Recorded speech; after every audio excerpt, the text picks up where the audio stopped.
Oi, Ju, direto de Paris, obrigada por estar aqui com a gente. Tudo bem? Boa noite aí, né? Aqui ainda 3 horas da tarde, final de semana, sexta-feira, hora de que era para estarem descansando aí, nós vamos estudar, falar de Lei Geral de Proteção de Dados, o DPO, Data Protection Officer. Oi, Marcelo, boa tarde, tudo bem? Eu sempre entro uns 2 minutinhos antes, aí eu falo que é para dar tempo do Instagram e nos mostrando aí, porque ele demora um pouquinho. Cairo, Milena, obrigada a todo mundo por estar aqui com a gente. Já já o Matheus aparece por aí. Carol, que tá lá em Portugal. Glaucia, todo mundo.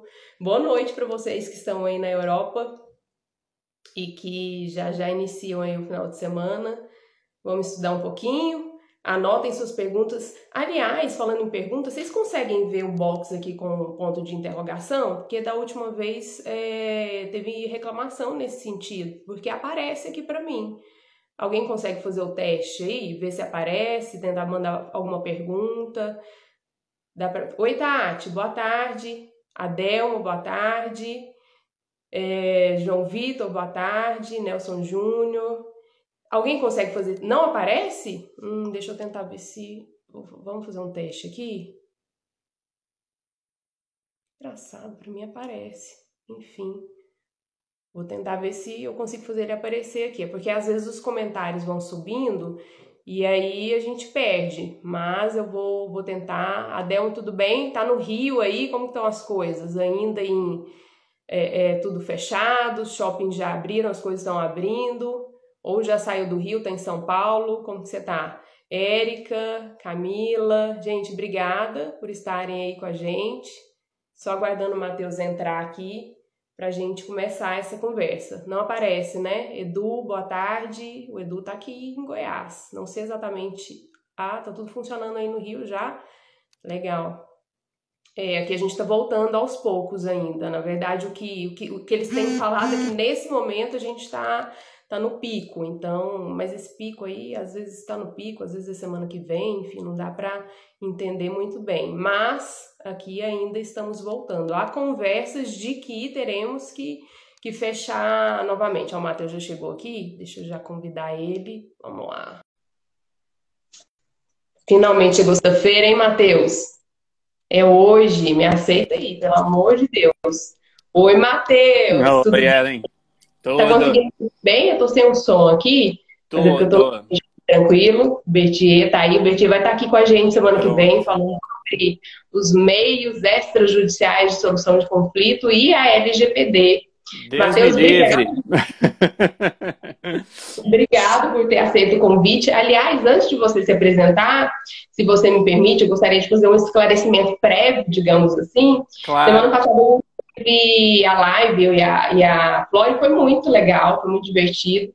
E aí, infelizmente, não ficam salvo aqui os comentários. E aí, em alguns Aham. momentos, eu falei cyberbullying, mas foi uma grande brincadeira, você sabe disso. Às vezes eu lá no YouTube e a gente corre para a aula dele e fica aqui no grupo fazendo as brincadeiras. A gente torce. Se o Matheus Claro. olhar, vai atrapalhar a aula dele. A gente acha que ele não olha, pelo menos na hora. Então, na verdade, é uma grande brincadeira. Nossa audiência extremamente qualificada, que nos prestigia, aliás. Queria agradecer quem esteve com a gente semana passada, quem está aqui agora, muito obrigada. Então, se você for lá assistir no IGTV, saiba que é tudo uma grande brincadeira. De você, eu já te falei como que eu estou feliz de você ter aceitado esse convite. O Matheus é um querido, super profissional, super professor, vocês que seguem ele aí nas redes. E às vezes eu faço algumas perguntas para o Matheus lá no WhatsApp e aí ele responde com outra pergunta. Eu falo, Matheus, tá errado, essa não é a resposta correta. A resposta correta é a resposta. Aí ele fala, Ellen, mas eu preciso te fazer pensar. E aí isso me remete, vai muito ao encontro do que dizia Albert Einstein, né? Que ele não ensinava os alunos, mas que ele proporcionava meios para que eles aprendessem. Então, com essa Claro. frase, a bola para você se apresentar aí, mais uma vez te agradeço. Tá. Bom, eu quero primeiro, claro, agradecer aí pela oportunidade, pela possibilidade de estar aqui e de falar de um tema que eu acho que nos é muito caro, né? Para quem eventualmente ainda não me conhecer, eu sou o Matheus, como a Ellen já falou, e eu estou falando direto daqui de Lisboa, aqui em Portugal, onde eu moro, e eu sou o DPO da L'Oréal, também sou professor aqui, dou aula na Faculdade de Direito da Universidade Nova de Lisboa. E vim aqui, então, para a gente debater, para a gente conversar um pouquinho, como a Ellen sabe que ela já assistiu alguns webinários meus, eu sempre gosto de dizer que é um bate-papo, né? Então, em termos de apresentação, eu diria que é isso, né? Ou seja, trabalhando aí diretamente na área, como DPO e também como professor, claro. Legal. E para quem não sabe, agora lá na Europa são 19 horas, final de uma sexta-feira. Imagino que de uma semana aí que você tenha trabalhado muito, né? Um pouquinho. Você poderia estar tomando aí a sua taça de vinho, porque de vez em quando ele posta lá uma taça de vinho, a gente fica morrendo de vontade. Aliás, eu não conhecia Portugal. Aí eu estive aí em janeiro, em Lisboa e rapidamente em Sintra. Fiquei encantada. Nós fomos a um restaurante chamado Fado ao Carmo. Eu não conhecia o fado também, fiquei impressionada. Comida boa, bebida boa, dá até água na boca. Mas eu queria que você contasse pra gente um pouquinho de que você trabalhava aqui no Brasil. Eu cheguei a ver você falando que dava aula de ciências políticas, direito constitucional, teoria geral do Estado, e me parece que aí você dá aula de programação. Aí eu falei, meu Deus, como assim? Explica pra gente, assim, como que você foi parar aí na Europa, enfim, como que foi esse caminho? Sim, na verdade, assim, a minha primeira graduação, e isso eu morava no Brasil ainda, ela foi em ciência da computação. Então, por isso que eu tenho esse background, digamos assim, na área de TI, mais especificamente na área de programação. E ainda que eu não tenha trabalhado especificamente com a área ou na área, mas eu sempre mantive o contato porque eu sempre me interessei por questões de tecnologia, né? Então, por causa disso, quer dizer, meio que como um hobby, eu fui mantendo ali um conhecimento, e claro, aprofundando, indo atrás, etc., mas eu não trabalhava necessariamente na área como na área de TI, né? Como se fala, tá? Então, só que depois disso, quer dizer, por questões aí pessoais, eu, na verdade, não tinha, eu tinha planos de fazer a prova do Instituto Rio Branco, e aí, à época, eu falei, bom, eu estou fazendo um curso na área de exatas e eu acho que eu não vou dar conta de ser aprovado, então eu vou fazer um curso na área de humanas. E aí eu fui fazer ciência política na UNB, fiz na UNB, ciência da computação fiz no CEUB, lá em Brasília, né, onde eu morava antes de vir para cá. E depois fiz aí, enfim, aí eu enveredei para a área de ciência política e eu fiz o mestrado também na UNB e concomitantemente ao mestrado eu comecei a dar aula para alunos do curso de Direito e no início eu dava aula de ciência política e de teoria do geral do Estado. Também gostava e gosto ainda, por incrível que pareça, muito de metodologia científica, então dei aula de metodologia científica, tive o meu pezinho sempre também na área de filosofia, portanto dei aula de filosofia. E, enfim, eu trabalhava antes de vir para cá como professor lá em Brasília, na faculdade, e aí, lógico, com o passar do tempo, eu expandi, quer dizer, expandi no sentido de dar aula não só de ciência política, teoria geral do Estado, mas também de direito eleitoral, porque aí eu fiz pós-graduação em direito eleitoral, estudei a área de direito eleitoral,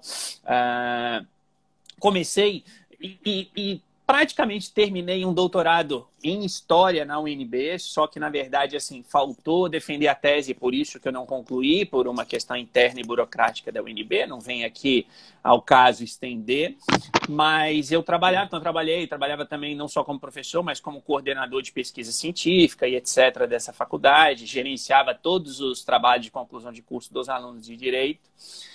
Então, a parte lá era o TCC1, que era o projeto de pesquisa, e o 2, que era o TCC em si. E aí, quando chegou em 2014, eu resolvi fazer um doutorado em Direito, né? E aí eu vim aqui para Lisboa. Inicialmente, a ideia era fazer só o primeiro ano, porque é só o primeiro ano que é obrigatório. Eu digo obrigatório presencial, né? Depois a tese você pode redigir à distância, vindo aqui para fazer só a defesa. Mas aí as coisas evoluíram por aqui e eu fiquei por aqui, né? Então, nesse sentido, eu saí de Brasília e vim para cá para fazer o doutorado. Em 2018, eu resolvi começar um segundo doutorado em Direito. Então, o primeiro eu preciso defender a tese, que já está pronta e eu estou aguardando só marcarem a banca. E o segundo eu estou na metade dele. O primeiro doutorado é especificamente nas áreas de constitucional e eleitoral, e a minha tese é sobre cidadania ativa e maior envolvimento do cidadão com a coisa pública, digamos assim. Traduzindo isso, porque parece muito bonitinho, mas na prática o que eu defendo é que o cidadão tem de parar de ficar esperando pelo Estado fazer as coisas por ele e o cidadão tomar a iniciativa. Basicamente é isso. E agora, não, o segundo já é bem na área de direito e tecnologia, em que eu estou pesquisando proteção de dados, inteligência artificial e blockchain. E no meio disso tudo é que surge, claro, a área de proteção de dados, porque quando chegou lá em 2016, foi aprovado o RGPD, né, o Regulamento Europeu, e eu, enfim, dei uma olhada, óbvio que eu já tinha pelo menos aquela noção básica de privacidade, vida familiar, intimidade, blá, blá, blá, mas não era muito a minha área de pesquisa. E eu falei assim, pensei, bom, isso aí desse mato sai cachorro, né? Ou seja, eu tenho uma legislação que trata especificamente de proteção de dados, que tem o seu aspecto jurídico, que é uma formação que eu tenho. Por outro lado, isso implica na utilização de meios tecnológicos pela obviedade da sociedade tecnológica que vivemos hoje. Eu tenho esse background de tecnologia, eu vou juntar os dois. Então, eu comecei a estudar a área de proteção de dados. Tive a oportunidade de ser bolsista da Google aqui em Portugal. E aí, abriu a vaga lá na L'Oréal.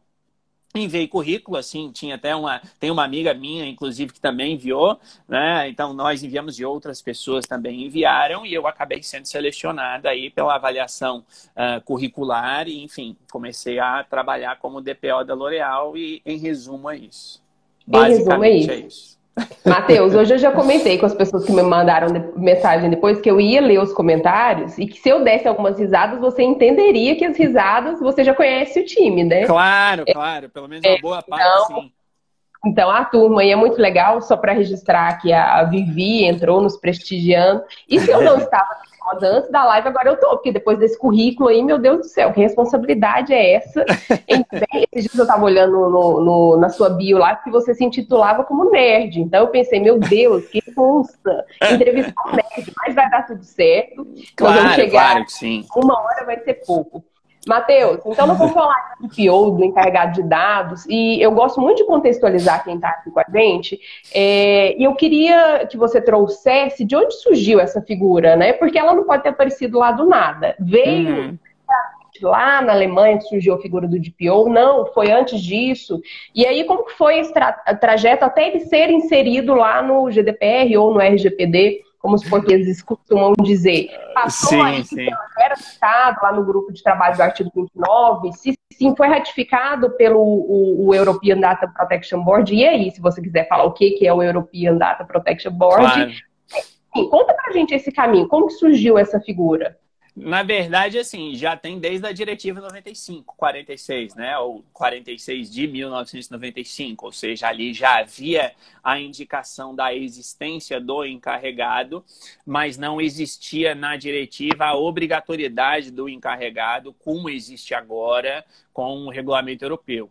Então, na verdade, e considerando-se o fato de que uma diretiva é uma espécie de, digamos assim, modelo de legislação para os Estados-membros, né? Para não entrar muito aqui em um aspecto mais teórico, enfim, mas para eventualmente, se o pessoal não souber, quem estiver assistindo, quer dizer, uma diretiva é basicamente isso, é uma espécie de modelo de lei criada pelo Parlamento Europeu, e para ser válido ou para ser aplicado, ele precisa ser transposto, como se diz, pelos parlamentos dos Estados-membros.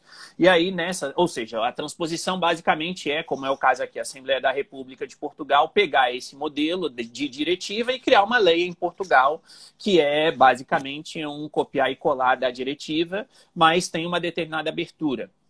Então, na verdade, existia na diretiva a indicação ou a possibilidade das empresas nomearem DPOs, né, ou seja, encarregados, como é a tradução aqui em Portugal, só que não existia obrigatoriedade. Então, nessa transposição, alguns países, dentre eles o que você citou, o caso da Alemanha, que é o caso que eu conheço, né, mais especificamente, colocou a obrigatoriedade da nomeação do DPO, enquanto que outros, como aqui em Portugal, não. Ou seja, a anterior lei de proteção de dados daqui, ela não falava absolutamente nada a respeito do DPO, do encarregado. Então, na verdade, a ideia, depois, quando veio a proposta do regulamento europeu e a colocação do encarregado do DPO de maneira mais obrigatória, quer dizer, de certa forma, diria eu que foi uma visão ou uma necessidade que se viu, se percebeu de que essa pessoa ou essa função existisse no âmbito das empresas para poder colaborar no que diz respeito a conformidade, né, digamos assim, ou seja, não vou dizer controle, mas enfim, né, a exercer aquilo que o DPO exerce. Então, nesse contexto, em termos do regulamento europeu, o DPO passou a ser a figura obrigatória, pelo menos naquelas 3 situações explícitas que estão lá no artigo 37. E depois, como você falou, né, o grupo de trabalho do artigo 29 emitiu uma orientação que foi confirmada aí pelo Comitê Europeu, né, ou seja, basicamente é a mesma coisa, são as mesmas pessoas, ou pelo menos eram quando o regulamento europeu entrou em vigor, né, só mudou o nome de grupo de trabalho do artigo 29 para o Comitê Europeu. Se chamava Grupo de Trabalho do artigo 29 porque na anterior diretiva, no artigo 29, estabeleceu-se a criação desse grupo de trabalho, cuja função seria justamente criar uma espécie de harmonização da interpretação da diretiva no espaço europeu. E aí, que é a função que o Comitê Europeu faz, dentre várias outras, por óbvio, né? Mas, pelo menos no que diz respeito aí às orientações e às diretrizes, basicamente a ideia é essa.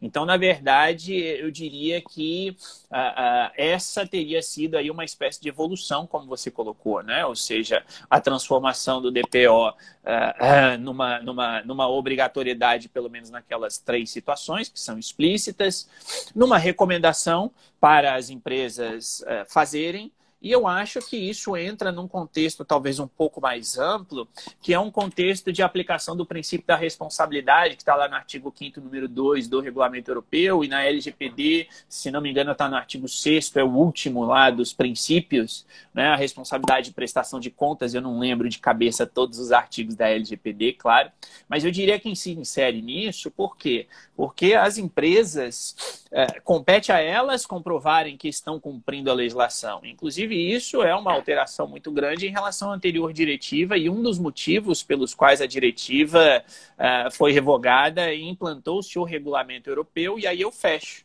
Eu comecei falando que a diretiva é uma espécie de modelo e para ser aplicado precisa dos Estados-membros que eles realizem a transposição, enquanto que o regulamento não, quer dizer, é uma legislação do Parlamento Europeu que tem aplicação direta nos Estados-membros. Então, eu diria que essas são as principais, seria a principal visão, né, cíclica da situação. Excelente, uma aula mesmo, Matheus. E trazendo esse o DPO, na verdade, o nosso encarregado de dados. A gente tem lá o conceito no artigo 5º da nossa lei e lá as atribuições no artigo 41. Você acha que essas duas figuras, elas se confundem ou não? Se não, quais são as diferenças? Eu acho que, de uma maneira geral, e quando eu digo de maneira geral, eu não estou olhando necessariamente para a letra da legislação, mas em termos da ideia que se depreende dali, a visão será mais ou menos a mesma. Ou seja, a visão é semelhante. Agora, ao mesmo tempo, a gente não pode desconsiderar o fato de que não apenas o DPO, no caso do Brasil, e aqui, né, eu não sei se tem pessoas aí que é a primeira vez que estão me assistindo, mas eu peço até desculpas já, porque eu sempre falo DPO pelo costume daqui de Portugal, né? Então, o DPO europeu, ele não apenas tem mais funções, e quando eu digo que ele tem mais funções, eu estou falando aqui e fazendo assim, um juízo de valor extremamente simplista, porque numérico. Numérico por quê? Porque as funções que estão no artigo 39 do Regulamento Europeu são 5, enquanto que no artigo 41 da LGPD são 4. Né? Então, já tem esse ponto de serem mais funções. E, em segundo lugar, na verdade são 3 pontos. Então, em segundo lugar, eu diria que as funções que estão descritas no Regulamento Europeu são mais completas ou mais abrangentes do que as funções que estão na LGPD. Me parece que o que está na LGPD é vago, né? Ou seja, é vago no sentido de que você pode ter uma interpretação razoavelmente ampla. Por exemplo, tem um dos incisos, eu não me lembro qual que é, eu acho que é o último, 4 do artigo 41, se não estou em erro, que diz que o DPO deve fazer aquilo que for determinado pelo controlador. Quer dizer, e aí qual é o entendimento do determinado? Né? Ou seja, o controlador vai lá e vai dar uma ordem na área de proteção de dados, ou é algo acessório no âmbito de um contrato de trabalho, por exemplo? E o terceiro aspecto é um ponto que eu acho que é central e que tem causado muitas dúvidas, pelo menos daquilo que eu vejo do pessoal no Brasil, que é a respeito da independência do DPO. Quer dizer, aqui isso é muito claro, isso está explícito no Regulamento Europeu, o DPO é independente, o DPO toma decisões, e óbvio que é meu jeito de falar, é claro, mas ele toma decisões do jeito que ele quer, digamos assim, enquanto que na legislação brasileira isso não existe e a gente não sabe se vai existir quando a NPD passar a existir, né? Ou seja, espera-se que sim, mas que eu digo, pelo menos eu imagino que a NPD vá fazer algum tipo de orientação nesse sentido, mas é tudo se. A gente não sabe se vai fazer e se fizer a gente não sabe qual é o conteúdo dessa orientação. Portanto, né, eu diria que, como eu já disse numa outra live, se não estou em erro, foi com a Ana Paula, que eu falei que eu vejo o DPO do Brasil um tanto quanto desidratado em relação ao DPO daqui, né? Por essas 3 perspectivas. Matheus, às vezes você vai falando, eu vou anotando aqui, porque para a gente discorrer daqui a pouco. Mas assim, quando a gente fala em DPO, encarregado de dados, esse profissional precisa ser completo, é o que ouve-se. Por exemplo, ele tem que ter domínio da lei, ele tem que saber de tecnologia, ele tem que saber de segurança da informação, ele tem que saber de gestão de processos, gestão de pessoas. Ufa! Então, assim, é um profissional muito raro, né? E, aliás, L'Oréal segura o Matheus, porque o Matheus é esse profissional, ele acabou de falar aí. Mas, assim, diante disso, o que você entende que é necessário? Porque a gente precisa começar a caminhar, concorda? E a gente não tem esse profissional pronto. Ou é muito escasso, são poucos. Qual é o primeiro passo? E aí, se você... Eu acho tem uma abordagem muito bacana que eu gosto, que eu ouço você fazendo, eu gosto muito, que é a diferenciação da tecnologia da informação com a segurança da informação. Claro. É importante para a gente absorver isso, e aí, se puder nos falar um pouquinho como que a gente cria essa caminhada para ser um DPO. Eu vou comentar, vou responder. Algumas coisas eu sei que você já sabe, mas talvez o pessoal já tenha ouvido, né? Mas eu vou acrescentar uma coisa que é uma ideia que eu tenho visto, ou melhor, é uma ideia que me surgiu essa semana e que eu acho que é fundamental. Que é o seguinte, eu acho que, em primeiro lugar, a pessoa que vai exercer a função, que é o DPO, ela tem de ter a noção clara do que é proteção de dados. E quando eu digo ter noção clara do que é proteção de dados, eu não estou entrando no mérito jurídico, eu não estou entrando no mérito tecnológico, eu não estou entrando no mérito de gestão de processos. Eu estou entrando no mérito, e repito que é uma ideia dessa semana, portanto eu ainda preciso desenvolvê-la um pouco mais, mas eu estou entrando no mérito do fato de que a pessoa precisa ter em conta que proteger dados pessoais é defender um direito fundamental do titular. Ponto. Se o DPO não tiver esse ponto de partida, ele pode ser o melhor advogado, ele pode ser o melhor gestor, ele pode ser a pessoa da área de TI ou de segurança da informação, a melhor que for, que ele não vai fazer o trabalho bem feito. Ele não vai fazer o trabalho bem feito, porque se ele não perceber, ele ou ela, por óbvio, né? Se não perceber que o objetivo é esse, em primeiro lugar, ou seja, concretizar um direito fundamental, e pelo menos aqui isso é muito explícito, porque a Carta dos Direitos Fundamentais da União Europeia faz parte da Constituição Material da União Europeia e, portanto, toda a legislação deve ser interpretada com base nesses princípios na Carta dos Direitos Fundamentais, e tem lá no artigo 8º a questão de privacidade e proteção de dados. No Brasil, a última informação que eu tive era que aquela PEC 17 ainda seria votada, mas, enfim, né, teve aí o julgamento recente do Supremo, que colocou a questão de direitos fundamentais, etc. Então, eu diria que, pelo menos de uma maneira bem geral, seria aí a mesma interpretação ou a mesma visão. Então, ele não vai desempenhar bem a função, porque ou ele vai ficar preocupado em defender a empresa, ou ele vai ficar preocupado em, eventualmente, não vou dizer defender o titular, não que isso seja ruim, mas defender o titular de uma maneira que não necessariamente corresponda à necessidade da defesa do direito fundamental. Então, eu acho que a primeira coisa é lembrar disso. Né? Mas, como eu disse, essa é uma ideia que eu ainda quero desenvolver mais, mas eu acho que isso é algo que, às vezes, eu sinto falta nas pessoas que estão atuando ou trabalhando ou estudando a área de proteção de dados. Né? Então, eu acho que esse é um primeiro ponto. Agora, entrando no tripé, que eu tenho chamado assim do tripé do direito, da tecnologia e da gestão, aí, claro, aí eu acho que a pessoa precisa ter conhecimentos de legislação, e quando eu digo ter conhecimento, é ter uma interpretação da legislação, o que não significa dizer que a pessoa precise ser um advogado, porque a pessoa lendo o regulamento europeu, por exemplo, ou lendo a LGPD, que seja, independentemente, e lendo as orientações do Comitê Europeu, ou as orientações do antigo grupo de trabalho, mesmo que seja quem esteja no Brasil, isso é obrigatório, a pessoa não vai aprender sobre proteção de dados sem ler essas orientações, na minha visão, é claro. Então, ela vai ter um entendimento de como interpretar aquela legislação e por que ela, pessoa, precisa ter. Porque o DPO, e aí eu uso o raciocínio daqui, que, como eu disse, acho que irá ser o mesmo no Brasil, ele vai ser alguém, precisa ser alguém independente. Portanto, ele tem que saber o que significa tal coisa sob uma perspectiva jurídica. Sobre a perspectiva da tecnologia, como você muito bem falou, não é tecnologia, ou seja, inclusive eu vou dar uma aula amanhã e eu escrevi isso no slide que eu estava montando hoje. A pessoa não vai botar a mão na massa, o DPO não é aquele que vai sentar na frente do computador e vai colocar ali no firewall quais são as regras, por exemplo. Não vai ser ele que vai lá e vai necessariamente estabelecer como vai funcionar uma questão mais técnica, digamos assim. Ou seja, ele não vai botar a mão na massa, mas ele precisa ter noção de como isso funciona. E aí, da mesma forma que precisa ter noção da interpretação de uma legislação, precisa ter noção de como interpretar e aplicar uma ISO 27001, por exemplo, ou a 27701. Precisa ter essa noção, precisa saber disso, por quê? Porque o DPO não pode chegar para o controlador e dizer assim, olha, aplica criptografia em tudo que está resolvido. Por quê? Porque se ele fizer isso, ele está agindo errado.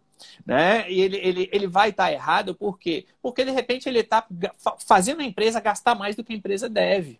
Por quê? Porque ele precisa ter a noção de que aplicar criptografia sobre absolutamente tudo vai exigir máquinas melhores. E isso gera um custo para a empresa. Então, ainda que o ponto de partida seja a defesa do direito fundamental do titular, mas ele também precisa ter essa noção a respeito da empresa. E ele tem de ter uma noção, da mesma maneira, a respeito da questão de gestão de processos. Ou seja, semana passada me questionaram lá no Instagram, aqui no Instagram, me perguntaram, eu estou debatendo com alguém se eu devo fazer um mapeamento de dados ou um mapeamento de processos. E aí, assim como eu já fiz com você algumas vezes, eu respondi para a pessoa com uma pergunta. Eu falei, me diz o seguinte, você acha que dá para compreender efetivamente o fluxo de um dado pessoal dentro de uma organização se você não conseguir perceber o fluxo do dado pessoal dentro de um determinado processo? E aí eu dei um exemplo muito simples. Um bilhete que eu, inclusive, coloquei no grupo nosso lá. Um bilhete de viagem é um dado pessoal sensível? Depende. Depende por quê? Porque se eu olhar para esse bilhete de viagem no fluxo de um processo de uma pessoa que veio da Itália em março, ele vai identificar um dado pessoal sensível, provavelmente. Por quê? Porque, obviamente, pelo contexto em que se vive, provavelmente aquela pessoa pode estar infectada, ou pelo menos ela vai estar de quarentena, o que gera uma série de consequências na esfera jurídica dela. Portanto, se a pessoa não tiver noção dos processos dentro da empresa, ela não vai saber fazer um mapeamento bem feito, por exemplo, não vai saber analisar ou armazenar o registro, que é obrigatório. Quer dizer, o que eu coloco no registro? Ah, são os dados pessoais? Só isso? Só aquilo? Não, eu tenho de entender o processo em que aquilo se insere, até mesmo porque se aquele processo já existir dentro da empresa, eu não preciso criar outra linha no meu registro. Então, eu acho que precisa ter conhecimento disso tudo. Agora, o conhecimento disso tudo, né, e eu já falei para você, tá? Você sabe que eu falo demais, se estiver falando demais, você diz para. Mete bronca, mete pé na porta, vamos embora. Eu acho que o conhecimento disso tudo, ele pressupõe a pessoa não apenas devorar livros e mais livros porque precisa, mas ter noção de como aplicar isso na prática. Né? Ou seja, não. E quando eu falo aplicar na prática, talvez para quem esteja no Brasil seja um pouco mais complicado, dada a situação atual de ausência de legislação e blá blá blá, todo o contexto que a gente entende. Mas aí tem algo que eu ouvi a Viviane falando uma vez e que eu concordo. Então pega e escreve um artigo sobre, porque aí você vai estar, de certa forma, desenvolvendo uma ideia com algo mais prático, por exemplo. Tá? Então eu acho que é isso. Agora, ao mesmo tempo, e para fechar, também não quer dizer que seja uma pessoa tão fantástica assim. Quer dizer, isso é algo que você adquire com experiência, por óbvio, né? Com essa atuação, e mesmo quem vai para a área mais de redação de artigos, porque talvez não trabalhe dado a inexistência da legislação, mas é no sentido de pegar e falar, olha, eu vou pegar uma situação e vou aqui estudar por conta própria e tentar resolver essa situação. Então, eu acho que esse espírito... Desculpa, esse espírito eu acho que ele precisa estar presente. Quando eu digo espírito, é essa visão de que você proteger dados pessoais não é defender aquilo que está na legislação. Quer dizer, não estou dizendo para agir contra, né? Mas não é ser um advogado da empresa, não é ser o CISO da empresa ou um gestor de processos. É você ter essa visão realmente holística da situação e ter uma coisa que eu também sempre falo nas minhas aulas, mentorias, webinários. Ter jogo de cintura, senão você não vai para frente. O DPO não é a pessoa que diz não. O DPO é a pessoa que diz, olha, não faz assim, vamos fazer assado e vem cá que eu te ajudo. Se o DPO também não tiver isso, não vai para frente, na minha visão. Tem que ter, então tem que ter, né, essa gestão de processo de dados e de pessoas, porque esse jogo de cintura, aliás, Matheus, pegando alguns ganchos aqui de tudo que você falou, na prática, hoje lá na L'Oréal, você tem uma equipe que trabalha com você. Nessa equipe, ou não, você trabalha sozinho, imagino que você tem uma equipe. Além dela, você tem um comitê interno, vocês trabalham em conjunto. Como que funciona isso? Essa é uma resposta que, dado o meu dever de confidencialidade, não apenas presente no regulamento europeu, mas também na lei portuguesa, não poderei te responder. Tá bom, então vamos para a próxima. Imagina. Mas eu posso te responder de uma maneira em abstrato, que não diz respeito apenas à L'Oréal, mas eu diria que diz respeito a quase, não vou dizer todas, mas pelo menos várias empresas que eu conheço aqui. Quer dizer, empresas que têm já um porte razoável, necessariamente, e quando eu digo porte razoável, é ter setores dentro da empresa. Não importa se são setores do tipo financeiro, RH e compras, ou se são efetivamente subdivisões ou o que for. Mas aquilo que eu vejo em geral aqui das empresas você tem um comitê de proteção de dados, e aí, claro, vai variar da empresa. Tem empresa que tem níveis diferentes de comitês, tem empresas que tem só o DPO e um comitê, tem empresas que são compostos, cujos comitês são compostos só por DPOs, que são especialistas em áreas diferentes, tem empresas que não, que tem um DPO central e aí cada membro de área é um específico, então realmente isso varia de empresa para empresa, mas eu acho que até mesmo em termos aí organizacionais, essa é a melhor opção, né? Ou seja, a própria IAPP indica isso como um modelo descentralizado ou híbrido, principalmente o híbrido de gerenciamento de proteção de dados, especialmente quando a empresa começa a ganhar corpo. Porque quando ela tem meia dúzia de funcionários, o DPO consegue se virar sozinho. Agora, quando ela começa a ter um número muito grande, as coisas se tornam impossíveis, né? Ou seja, impossíveis no sentido de que o DPO não vai ter o contato direto com todo mundo todo dia, né? Outra coisa que às vezes as pessoas acham, o DPO ele não vai lá concretizar os direitos dos titulares. Quer dizer, nas empresas maiores, pelo menos, o DPO pode até receber lá por e-mail, vamos imaginar que seja por e-mail, o fulano dizendo eu quero exercer o meu direito de apagamento, mas não é o DPO que vai entrar no sistema e apagar o dado, ele vai enviar para o setor responsável. Então é nesse sentido que o padrão é realmente você ter este comitê de proteção de dados, e aí, como eu falei, você pode ter um comitê menor, mais ligado ao topo, um comitê maior no meio e depois, enfim, aí vai depender muito da estrutura realmente de cada empresa de maneira geral. Você tinha falado aí que começou a pensar essa semana a respeito do DPO entender que ele está ali para defender os interesses do titular. Mas a gente até comentou algumas vezes já a respeito, pelo menos aqui no Brasil, é uma percepção que eu tenho, quando a gente fala no DPO interno ou no DPO corporativo, que ele vai sofrer um pouco com isso, porque até esses dias a gente estava batendo um papo na live aqui com a Tati e entrou aqui o Rafael Lara, que é meu conterrâneo, e ele falou, olha, levantou esse ponto porque uma das características da nossa legislação trabalhista é que na relação de emprego ela deve haver a subordinação, mas ele precisa de autonomia para exercer suas atividades. Aí, me parece, pelo que você já falou, que isso funciona. Funciona mesmo? E isso, à luz da LGPD, como você acha? Você acha que ele vai sofrer, que, como o Berthier disse aqui, vai ser uma cultura que tem que ser implantada e é com o tempo mesmo que se conquista? E se for, na prática, vai dar certo? Porque, assim, uma cultura, ela leva tempo. Provavelmente a gente ainda vai precisar de regulamentações da NPD, mas objetivamente, como que você entende subordinação com autonomia? Isso dá certo? Eu acho que sim. Eu acho que sim, por quê? Porque, e você sabe disso, eu já te falei, não é a área do direito do trabalho, não é, obviamente, algo que eu conheça, né? Ou seja, não sei absolutamente nada. Mas, olhando para uma parte prática, eu enxergo da seguinte forma, por exemplo, dentro da minha esfera de atuação, ou seja, daquilo que eu devo fazer como DPO, e de novo, é um jeito de dizer, por óbvio, eu faço aquilo que eu quero. Então, a independência ou a autonomia é nessa perspectiva de que não vai ter alguém que vai me dar uma ordem para dizer, olha, você aqui nesta atividade de tratamento vai escolher a base legal A em vez de escolher a base legal B. Como foi aí um meme, né, que alguém colocou no grupo aí, em um dos grupos que eu estou surgindo, aliás, já vi em 2 grupos isso, né, do cara dizendo, eu estou te pagando para você escolher tal base legal. Então, na verdade, aqui isso é muito claro. Como eu disse, existe, talvez seja claro, porque existe essa exigência explícita no regulamento europeu, e como eu disse antes, o regulamento europeu é uma legislação auto-aplicável nos Estados-membros, portanto, qualquer infração ao regulamento europeu dá aso a reparações.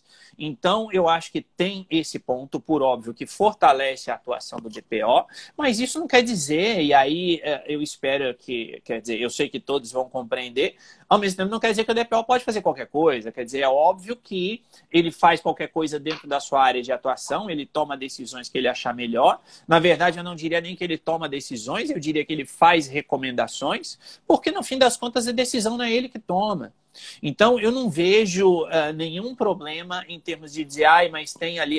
Quer dizer, ele é subordinado à empresa, e eu falo por mim, é óbvio que eu sou subordinado à empresa, então, como uma pessoa subordinada à empresa, é claro que eu devo cumprir os princípios da empresa. Princípios, seja em termos de políticas internas de maneira geral, seja... Como o que eu falei agora, eu não posso dar uma resposta específica sobre a estrutura da L'Oréal porque eu devo cumprir o meu dever de confidencialidade. Eu sou subordinado nesse ponto. Eu também não vou... Se você chegar aqui e falar, olha, tal tratamento que eu sei que a L'Oréal está fazendo, qual foi a base legal? Não vou, eu sou subordinado à empresa. É óbvio que sim.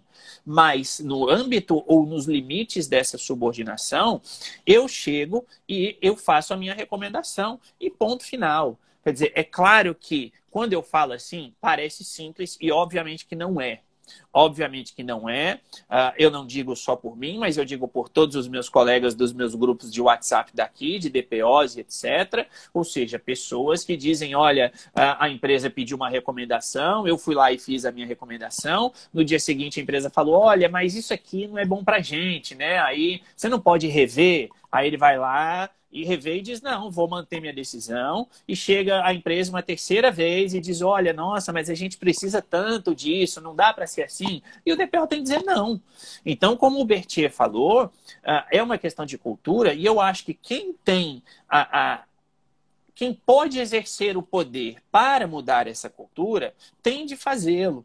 Ou seja, às vezes as pessoas falam assim, e eu tenho uma posição que é a seguinte, as pessoas falam, mas é uma questão de cultura, eu não vou mudar. Não é porque é cultural que não deve mudar, ao contrário, pode ser cultural, mas se é pernicioso, tem que ser mudado. Então, eu acho que quem estiver numa posição como essa, e partindo-se do princípio, de novo, que no Brasil acontecerá o mesmo que tem aqui, tem de ser firme. Quer dizer, é lógico que a gente tem situações, e eu sei disso muito bem em termos de uma relação de trabalho, né, que o empregado ele está numa posição extremamente hipossuficiente frente ao empregador, especialmente na iniciativa privada, por óbvio. Eu sou o dono da empresa e eu quero que você faça isso. Não fizer, eu te demito, porque tem 500 lá fora querendo sua vaga e eu vou pagar menos ainda, melhor para mim, ótimo. Então, eu acho que essa é uma situação que a lei brasileira, e por isso que eu disse antes, é um problema, e eu acho que é o maior problema da LGPD de não deixar isso explícito. Um problema que se reforça pela ausência de ANPD e, portanto, pela não indicação, caso a lei entre em vigor daqui 2 meses, se a medida provisória caducar e entrar em vigor daqui 2 meses e nada acontecer, vai ter de ter o DPO, e é uma situação que não se sabe o que vai acontecer. Agora, eu imagino que essa questão de cultura ela precisa efetivamente ser enfrentada, né? Ou seja, ser enfrentada no sentido de, é claro, de preferência fundamentado ou embasado em uma garantia, seja garantia legal ou seja uma garantia de orientação da ANPD com valor, com força vinculativa, digamos assim, mas mesmo que não seja, eu acho que isso precisa estar claro, quer dizer, se não, o DPO ele se transforma meramente numa figura, e me permita aqui, né, numa figura figurativa, né? Ou seja, senão não adianta ter DPO. Porque se a função do DPO é meio que eu não vou dizer fiscalizar, porque eu não gosto de usar esse verbo que o DPO fiscaliza a empresa. Ele faz isso, mas não é isso que ele faz, digamos assim, né? Ou seja, ele não é um fiscal da empresa. Mas a função do DPO é dizer para a empresa, você está agindo certo ou está agindo errado, ponto final. Né? Então, se as empresas não enxergarem isso dessa forma, enfim, aí a proteção de dados no Brasil vai ser, como se diz, para inglês ver. Né? Ou seja, vai ser mais um elemento que é só para inglês ver. Então, em termos da relação trabalhista, repito, estou falando sem nenhum tipo de conhecimento de relação trabalhista e sim com minha prática do que eu vejo aqui comigo e com os colegas aqui, funciona. Tá? Ou seja, não conheço absolutamente nenhum caso, de alguém que era DPO e que foi, tipo, demitido porque agiu contra a empresa. Ao contrário, se isso acontecesse, a CNPD aqui tem uma posição muito clara de dizer que os DPOs, partindo-se do princípio de que agem com boa fé, portanto, os DPOs estão corretos até que se prove o contrário. Tá? Então, eu acho que nesse ponto aqui funciona e funciona muito bem, não há nenhum tipo de problema nesse sentido. E no Brasil, quer dizer, é claro que a gente depende de algumas regulamentações, mas eu acho que a tendência é essa, especialmente quando se tem a visão de que muita coisa do que vai para o Brasil virá daqui, né? Por bem ou por mal, enfim. Então eu acho que isso também vai, e se seguir os moldes daqui, eu não vejo absolutamente nenhum problema em entender essa relação de independência subordinada ou de subordinação independente, digamos assim. Matheus, você vai falando, tomara que você esteja certo, eu torço muito para que isso aconteça e seja assim mesmo. Nós só vamos conseguir entender quando a lei Quando estiver em tiver, vigor, né? claro, claro. Mas você vai falando e várias abas vão abrindo aqui na minha mente. Eu não sei, quem tiver menos de 30 aqui não vai saber do que eu tô falando, mas eu não sei se você lembra do Fantástico Mundo de Bob. Eu sou meio assim, a pessoa vai falando, eu já vou Eu imaginando. não sei, eu só vi isso pela internet. Né? E aí eu já passei dos 30, então eu posso assumir. E aí várias perguntas vão surgindo. Mas eu Aham. quero aproveitar então para te perguntar sobre a responsabilização do DPO. Existe essa previsão lá no GDPR? Como que, se sim, como que ele pode se precaver de alguma maneira? Enfim, como que é isso aí? A responsabilidade dele é caso ele faça algo que não deva fazer ou faça algo errado.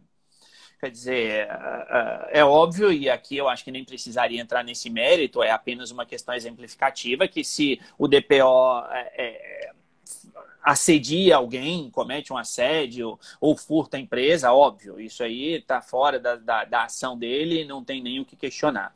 Né? Agora, no que diz respeito ao exercício das suas funções, é óbvio que o DPO precisa saber o que está fazendo.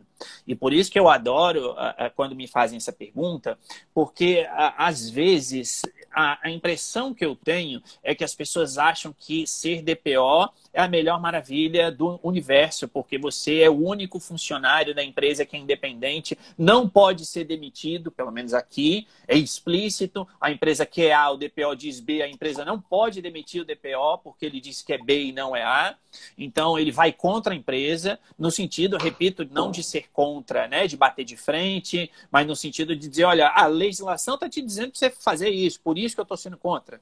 Ou seja, protegendo a empresa, eu não enxergo como ir contra, eu enxergo muito mais como proteger a empresa. Então, o DPO não pode ser demitido, é o melhor dos mundos. Quem é que não quer trabalhar numa empresa privada, sendo independente, como eu disse anteriormente, entre aspas, fazendo o que bem entender, tomando decisões do jeito que achar melhor e ainda por cima não podendo ser demitido, mesmo que bata de frente ou diga algo que o chefe não quer ouvir, vamos colocar assim. Todo mundo quer isso. Só que, por óbvio, que se o DPO pega e erra na escolha de uma base legal, por exemplo, isso traz uma responsabilidade para ele. Por exemplo, ou uma outra situação em que, eventualmente, o DPO faça qualquer tipo de recomendação que fuja daquilo que se espera. Um exemplo muito simples, e eu acho que é por isso que muita gente morre de medo do interesse legítimo, é o DPO dizer, ah, não, ok, aqui fiz a análise, está ok, o interesse legítimo está garantido. E depois, eventualmente, uma autoridade de controle diz, não, não, aqui não é interesse legítimo, portanto, toma-lhe multa. Né? Então, eu, pessoalmente, não tenho muito receio disso, mas, enfim, eu sou um grande fã do interesse legítimo, por sinal, mas eu acho que, nesse sentido, é claro que tem. Né? Então, eu acho que... E por isso que ser DPO não é essas mil maravilhas, porque você precisa estar constantemente atualizado.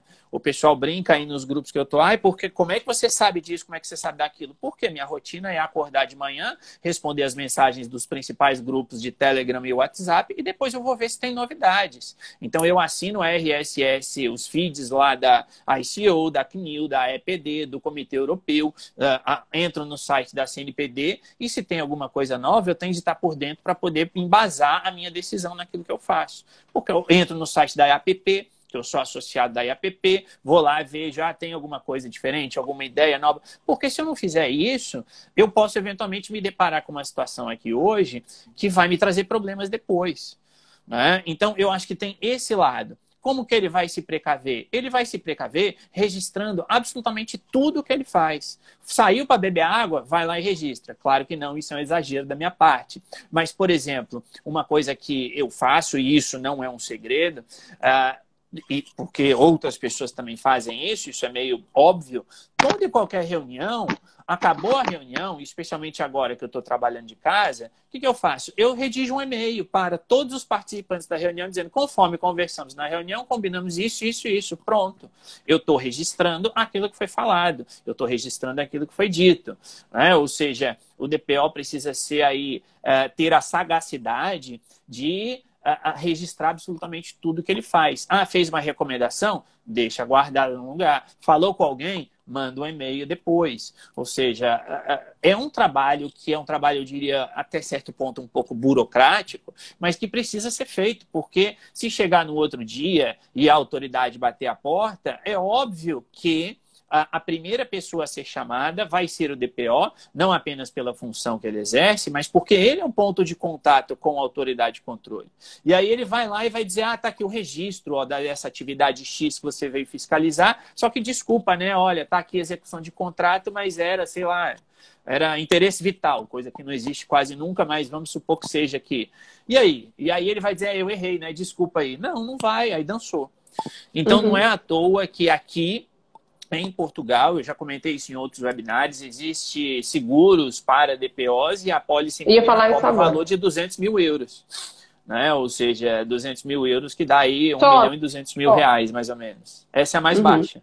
Tem apólices que vão até 1 milhão de euros. E deve ser super comercializado, né, Matheus? Porque... Sim, sim. Quer dizer, até porque, né, eventualmente o DPO também pode fazer tudo bonitinho, mas eventualmente a autoridade de controle pode ter uma interpretação distinta. E aí, se os advogados da empresa ou contratados, enfim, se a empresa não conseguir defender o seu ponto de vista, óbvio que a multa vem, né? E o DPO, independentemente dele ser advogado ou não, no sentido da profissão, ele não vai defender a empresa, então... na verdade, essa rotina que você falou dos e-mails, de formalizar tudo, tinha que ser obrigatoriamente mandatório, a nossa rotina como advogado. Claro. Isso não pode deixar passar, né? Aliás, como qualquer profissão, a gente precisa se resguardar. Mas é uma profissão de muita responsabilidade e eu queria te perguntar qual que é a diferença entre o DPO e o gestor de privacidade. Você pode falar pra gente? Sim. Usando a visão da IAPP especificamente, o que o gestor de privacidade, digamos, é a pessoa responsável por montar o programa. Ou seja, montar o programa de privacidade. O DPO é aquele que toca o barco, digamos assim. Ou seja, em primeiro lugar, o gestor de privacidade, ele faz parte do controlador, digamos assim. Ele atua como controlador. Portanto, ambos têm, em princípio, as mesmas formações, o mesmo entendimento lá do tripé do direito, tecnologia e gestão. Ambos têm o mesmo conhecimento de legislação, ambos atuam, em princípio, pelo menos se você pensar que os dois estão ali juntos ao mesmo tempo, no mesmo processo. Agora, a questão é que o gestor de privacidade ele está embutido no controlador, né? Ou seja, ele é o controlador, vamos dizer assim. Então, quando você inicia um programa de privacidade, ou seja, um programa de adequação na empresa, você toma decisões. Então, na verdade, é nesse sentido que ele é um gestor de privacidade e não um DPO, porque o DPO não vai tomar decisões. O DPO vai recomendar, fazer as suas recomendações, fazer as suas orientações. Então, pelo menos pela leitura do livro da IAPP, especificamente sobre o gestor de privacidade, né, que é o Privacy Manager, no caso, da CIPM, o que eles colocam, o que eles deixam subentendido é isso. Inclusive, tem mais de uma vez no livro em que eles colocam que o gestor de privacidade reporta ao DPO. Ou seja, ou ao DPO ou a pessoa que faz, às vezes, do TPO, porque como o livro tem uma visão global de proteção de dados, DPO é aqui na Europa, eventualmente no Brasil, nos Estados Unidos é diferente, é o Chief Privacy Officer, né, o CPO, enfim. Então você muda a sigla, mas é isso que eu quero dizer, é a pessoa que exerce essa função. Então a ideia do gestor é essa, quer dizer, quando ele começa a pensar ali, ele toma decisões. Ou seja, quando a gente pensa em termos de segurança da informação, qual medida técnica você vai utilizar? Você vai utilizar isso ou, eventualmente, até uma medida física. Quer dizer, você vai utilizar, sei lá, vamos digitalizar os documentos e salvar numa nuvem com criptografia XPTO ou vamos deixar tudo no papel, guardar o arquivo com chave? Quer dizer, não entro no mérito de qual é melhor. O que eu entro no mérito é uma tomada de decisão, ponto. Então o gestor de privacidade vai lá e diz, não, vamos guardar no arquivo com chave porque tá bom. Então ele está tomando uma decisão, diferentemente do DPO que vai fazer uma recomendação. Então eu acho que em termos de... A maior diferença é nesse sentido, da tomada de decisão em si. Entendi. E, claro, das consequências que isso advém daí, né? Uhum. Aí no GDPR nós temos expressamente específico quando o controlador deve indicar um DPO. Aham.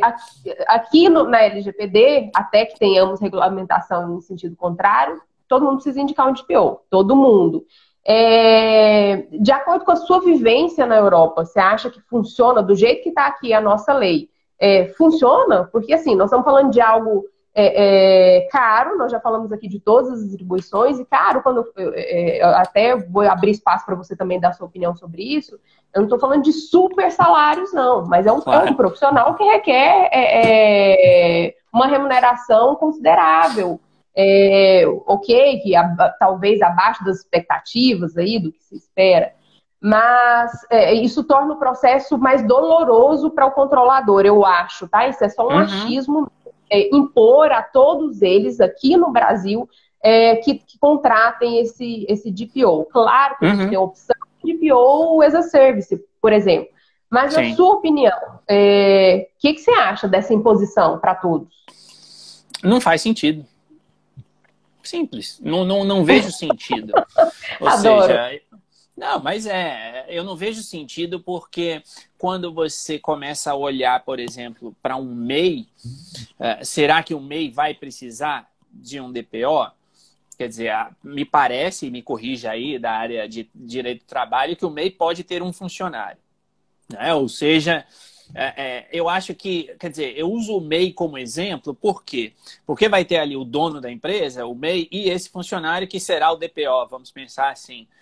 Quer dizer, será que esse MEI, se ele faz ali, vende alguma coisa na rua, ele vai precisar?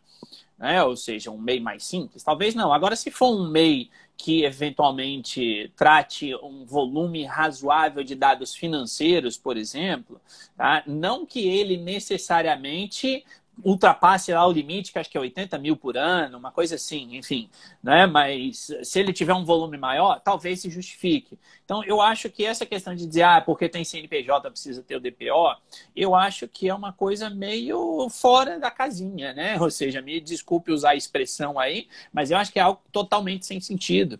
Quer dizer, eu acho que outros critérios são muito mais relevantes, como, por exemplo, o tipo de dados pessoais que são tratados. Eu acho que isso é importante.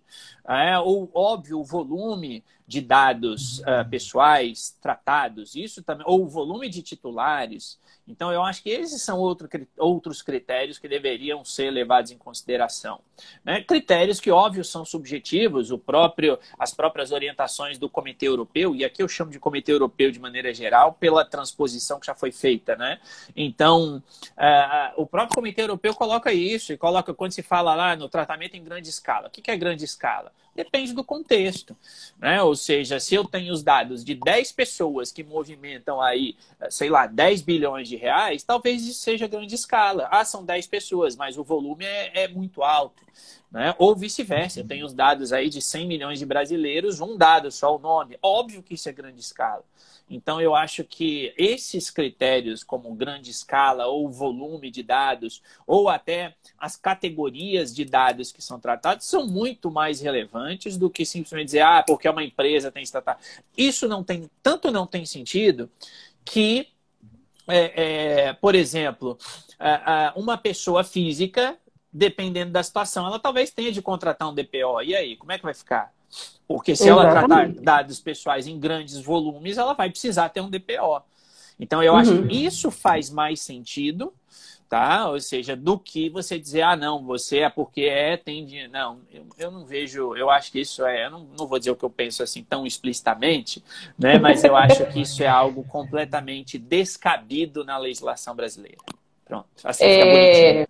É, faltam 3 minutos só, não deu para a gente falar de certificação, enfim, das possibilidades. Já fica convidado para uma próxima. Ok, com a maior É, satisfação, com certeza.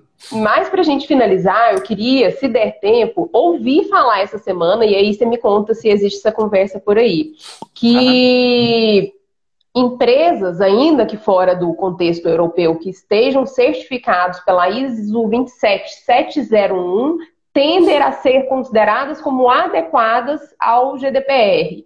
Faz sentido isso ou não? Não há essa conversa. Não, Não? não, Ah, não. Até legal, onde eu legal. sei, não. Não Aham. porque isso é apenas um elemento que favorece ou que demonstra que a empresa está no caminho certo, mas não o fato dela ter essa certificação não significa dizer que automaticamente está tudo ok. Até mesmo porque a certificação da ISO tem a sua relação com o regulamento europeu, mas tem coisas que não são idênticas. Uhum. Portanto, a única forma seria ou por um código de conduta, que também muita gente no Brasil entende errado e acha que a empresa criar o seu código de conduta e está valendo, o que não é. Um código de conduta aprovado pelas autoridades de controle ou pelo Comitê Europeu, ou o selo, ou a questão da certificação, tá? Que aí também precisa ser aprovado. Então, a não ser que tenha uma empresa que tenha sido aprovada por uma autoridade de controle ou pelo Comitê Europeu, e esta empresa certificadora 27701, e ela pediu junto à autoridade que essa certificação seja aprovada, aí sim. Mas até onde eu sei, não sei, não tem nenhuma entidade que tenha passado por esse processo.